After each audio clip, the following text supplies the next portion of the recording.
Ниту имал намера, ниту во неговиот кабинет се креирало сценарио за прогласување на воена или вонредна состојба.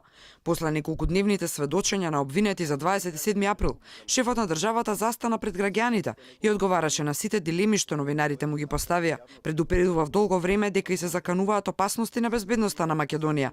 Додаде и ги повика странците да излезат и да кажат кој наводно му вршил притисок. Вистинското прашање е кому во тие моменти му одело во прилог да го злоупотреби кабинетот на председателот и да креира лажна перцепција за прогласување на воена или вонредна состојба. Ова не е ништо друго, освен класична хајка и линч со очајно смислено сценарио против мене, мојот кабинет и наведените институции.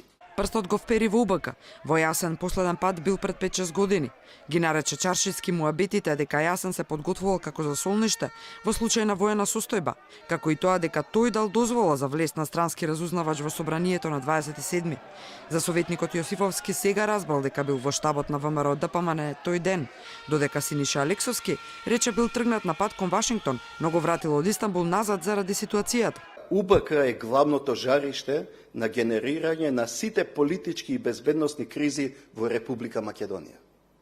И по 3 години од диагнозата на Прибе, болеста не е отстранета.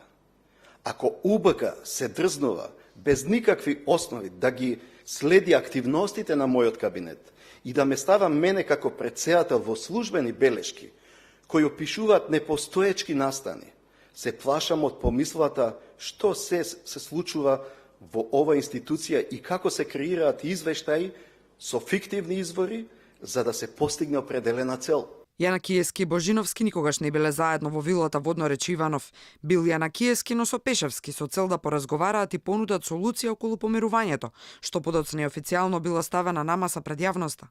Но дали ќе преземе правна мерка против информациите што ги истури УБК, рече остава на институциите, односно обвинителството.